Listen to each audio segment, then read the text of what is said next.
Hello, I'm William Gallagher and this is 58 Keys, which as ever, as always, is for writers. Writers like you and me who use and write on, well, Macs and iPhones and iPads, but particularly today, the Mac. Do please like, subscribe or patronise me, but do quickly, actually, because this one's a race. A Mac, right? A Mac is all you need to write with. Okay, I mean, all right, paper and pen, been known to work, I suppose, but the Mac, and there's a countless word processors for the Mac and text editors and all these kind of things. But there are also these tiny, tiny little utility apps that are so useful. Apps that speed up all the other stuff so that you can spend your time writing. Here, fast as we can-ish, are 5 that if they aren't already your favourite little extra tools from the Mac, I think they stand a pretty good chance of becoming so. First up, PopClip. This is actually one I have to remember to switch off every time I want to show something on 58 Keys, because sometimes it's more interesting than what I'm trying to show. It's called PopClip, right? And let me, I tell you what, let me just select some text and you'll see what it does. It automatically brings up a very iPhone-like bar with options like cut and copy, but as you see, there's more than those. On my version of PopClip, there's that magnifying glass which will chuck the selected text over to Google for a search. I don't have to copy that text, just select it, click that icon. Next to that I've got cut, copy, paste, fine. But then a word count, which is remarkably useful. Just how many in this section? Skip to the end. The last one on the right, that will throw the selected text over to Google Translate. And I've skipped over one, the T icon, because I can't remember what it does. I mean, obviously I chose to put it there. I must have wanted it for something, but plainly I don't use it a lot or at all, really. So let's get rid of it.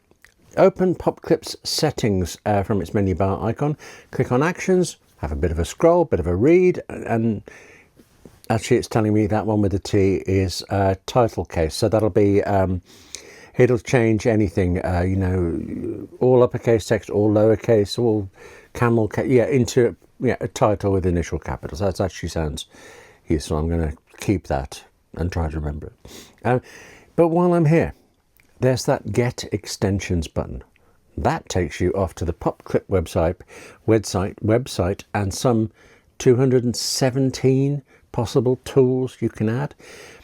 Actually, just going through the list there, I'm surprised I don't have that one already, a way to send the selected text straight into my OmniFocus to-do app. And I can think of a dozen times just recently when that would have been handy. So, well, let's have it.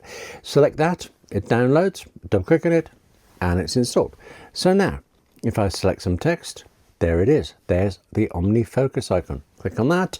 Boom. There it is in my OmniFocus inbox. PopClip costs from $12 plus tax. I don't know any other software that lists its price like that, but from $12 plus tax, it is. Or you can get it as part of Setup, the bundle of 200 odd Mac apps that starts at $10 a month. I pay $15 a month so they can have all these apps on too, Max. Next, TextSoap. Yeah, just as with PopClip, there are 11 billion things that TextSoap can do, but I'm only really going to show you the one that I use the most, because I use this so much. Here is some text that I've copied out from a certain website, and it is replete with links. When I just want the text, please, okay, just the text. Copy that, paste it into TextSoap, click Extract Text from HTML Source, done. Actually, I use that one so often. I have a button on a Stream Deck. I'll copy some text and press that button. Through it, Keyboard Maestro, which is another utility app, but a huge one, just huge. We'll talk about it another time. It opens TextSoap, it pastes in the text, it clicks that extract button, it then copies the result and then switches back to the app I was using. I can then paste in the regular text as I need. But while that is what I use this for, sometimes several times a day, would you believe, you see that long list of options. There's just so much more, and under different sections there's more of them. Uppercase, lowercase, make paragraphs That's excellent. When you've copied text from a website and it's come over with, loads of line breaks and column breaks and things like that, just make it usable. Just the other day, actually, I used TextSoap for the first time to sort a list into alphabetical order. Hadn't realised it could do it. Now that I know, I'm going to use that a lot. I've actually lost a little bit count of how many things TextSoap can do. But you tend to buy, I think you buy it for one thing and then you keep finding more. TextSoap costs $50 to buy outright, or you can get it in setup. Supercharge. Where do you begin with Supercharge? Well, I'll tell you where I'll begin. Yeah, okay. Notifications. I'm working away at the Mac, right away, concentrating on the book. A notification appears at the top right of my Mac screen, and it will not go away until I do something. I don't know why I find that so distracting, except it's so distracting. What I used to do was I would stop what I was writing, I would get the cursor, move it over to the teeny little X. There it appears next to the notification, click that, then you're back to writing. I know that doesn't sound arduous, but look at the width of that screen. Okay, I mean, it takes an hour to get my morning exercise is going from one side of the screen to the other. But now, because of Supercharge, see the notification, I press Option Delete, it's gone. Use that one a lot. But I was conscious that Supercharge, all of these things, Supercharge in particular does almost so much more. I was conscious of the point of being embarrassed about aiming to enthuse at you about it while barely using anything else it does. So here are those myriad options. And actually, as soon as it took a minute to look through it, I found another one I wanted. Normally on the Mac, right, if you click on a folder in the dock, I'm sure you've seen this, you get the fan-like display of its contents. And you can actually change that to a grid, but it's still... I think it only really works if you have just a few things in the folder. And if you want to do more than just pick one and open it, well, then you have to go click on the top arrow and then open the folder and then do what you want to do. Except now, no. Because of Supercharge, I just click on the folder in the dock and that folder window opens. That's it. Tiny. Told you. Teeny. But now, it's one of those where if I go to someone else's Mac, I wonder what's wrong with it if it doesn't do that. The maker of Supercharge, by the way, asks only that you pay what you think is a fair price for it, although there is a kind of default suggested $20. You can get Supercharge through Setup too. And Setup is starting to make... No, wait, it's starting to make me think it's a setup show. What I was going to say was Setup has just started doing this thing where, as well as the bundle of 200 Mac apps that you get for a monthly fee, you can elect to buy certain apps outright via Setup, to buy it instead of getting it under subscription. Okay, not every one of the 200 apps in the bundle is available this way, but some are, and Supercharge is one of them. If you buy Supercharge through Setup, it costs $22.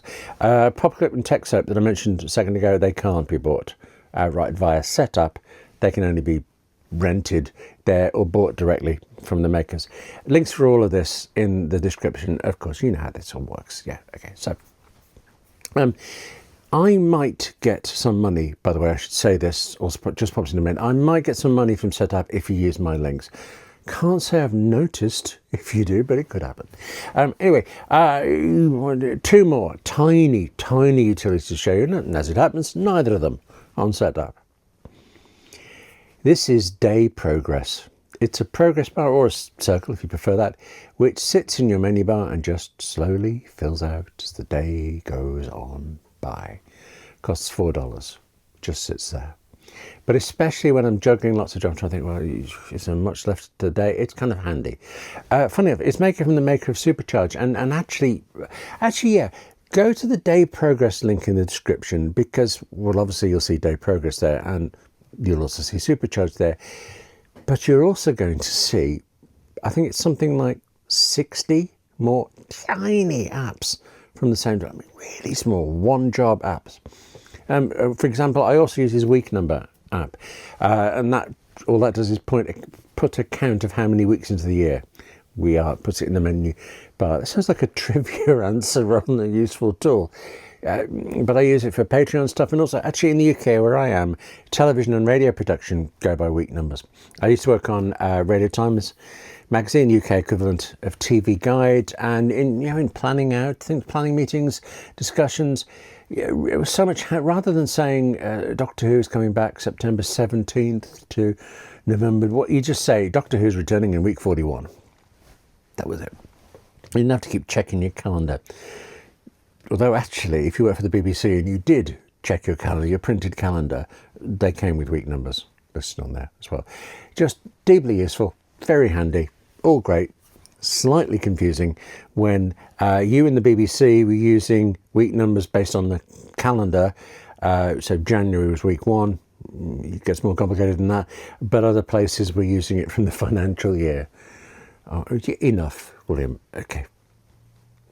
Yeah. I love the detail behind things you don't think about, but sometimes you don't have to think about them at all, do you? This is the last one that I want to show you, and as it happens, it's the one I've most recently bought. I bought it 2 days ago. Folder preview on a Mac. Without this, if you select something and tap the spacebar, you get what's called Quick Look, and that's an incredibly useful feature on the Mac. It's brilliant on documents and images because you can just see them right away instead of having to open this one. Is it what I want? No, close it. I'm going to just tap. Yeah, great. In fact, tremendous, I think. I use this constantly. But if you use this Quick Look on a folder, this is what you get. A bigger picture of a folder. Okay. But if you install Folder Preview and then use Quick Look, well, you see the contents of the folder instead. It's just so much more useful. You can't actually then do anything with what you see. You still have to open the folder to get to the documents, the images or whatever it is, but you can see, does this have what I want? And actually similarly, I'm really often compressing sets of files into one zip archive to send to people, and I'm quite often wondering when I've done it, did I include everything? With Folder Preview installed, you select the archive, you press the spacebar, you get the Quick Look, but Folder Preview's version of Quick Look gives you a list of the contents of the archive. Actually is what it should be, isn't it? Folder Preview costs $2.99 or pounds. Now, neither it nor anything else we've talked about will change the world, although PopClip comes close, TextSoap does too. They are really just the smallest of tools, and they do the fewest, the smallest of things, but they are exceptionally useful. It is just true that there are certain utilities that are far from tiny, but that's coming in the next 58 keys. There'll be a link to it once that one is out. And there's a new 58 keys every Wednesday at 7 p.m. UK time. And actually now there has been every Wednesday without fail for 6 years. That's a scary thought, 6 years. I wonder if I can have a year progress bar. Yes, but on the iPhone. And maybe that's something else we can talk about in the future. In the meantime, thank you very much for watching. Now take care of yourself. Hey, it's important. Write more. That's also important. And I'll see you soon.